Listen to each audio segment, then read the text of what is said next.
There are no sacred laws, no divine rules.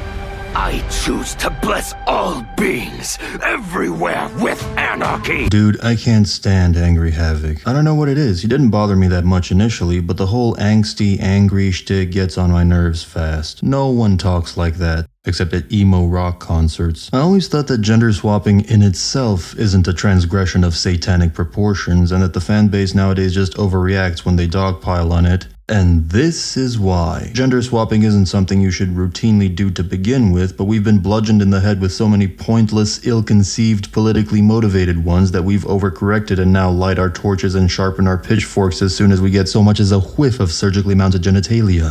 Gender swapping Takeda was the one idea in this 1.5 hour video that was universally rejected by everyone, and I don't blame them because this shit is just...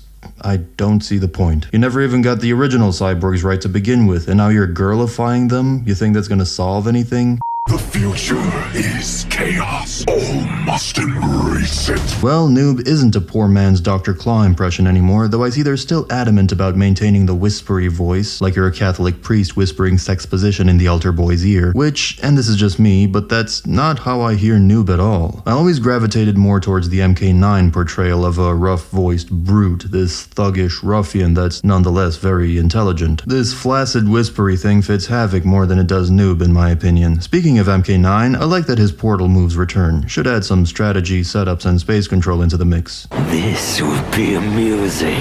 Fun fact, if you didn't have lips, you couldn't speak. You couldn't do vowels. Try it, it's funny. From MK11 Frost to M1K Havik, NRS really has developed a fetish for using your head and giving head jokes. Terribly impractical move. Oh, I see, the male ketchup and mustard are... What did I say?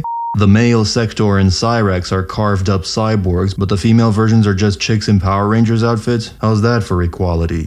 And Animalities make a return, after being absent since MK3? Technically, one of Scorpion and Liu Kang's MK4 fatalities were also Animalities, but I'm glad they're back. I've actually recently been chatting with some of you about how this is one feature we'd all like to see come back, so happy days. And I'm glad to see they're having fun with it, with things like a pufferfish and whatnot. NRS has always been good at straddling the line between cool gameplay and humorous gameplay.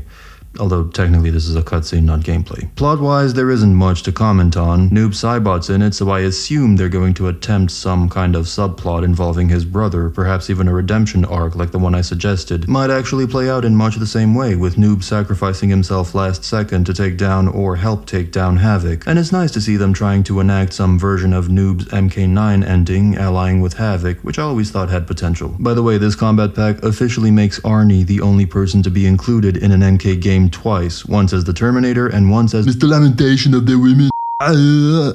On the one hand, their course was set with this whole multiverse DLC thing. What were they gonna do? Not see the thing through? But on the other hand, I can't help but roll my eyes when the trailer says this Havik is not like ours, and I start to count the days till we finally get rid of the multiverse variance trend. I swear, if this thing ends with a female Liu Kang hitting on Cyber Kitana, I will laugh myself off to the psychiatric ward. It's funny how tightly linked the MK franchise and the MCU are. It's like their fates are intertwined, and that's because MK chose to model itself after the superhero film era to a T, sacrificing, in my view at least, some of its authenticity for the admittedly substantial benefit of being trendy. Superheroes, time travel, multiverses, trend. It brings in a lot of money, but fittingly, MK also mirrors the MCU's slumps and failures, as both of them are at an all-time low point now, sinking further and further into irrelevancy and throwing the kitchen sink, toilet, and unflushed shit within it at the wall, praying for at least some of it to stick. This kind of thing is baked into superhero comics. The superhero genre devolving into endless multiverses, variants, and reboots was inevitable. Mortal Kombat devolving into the same thing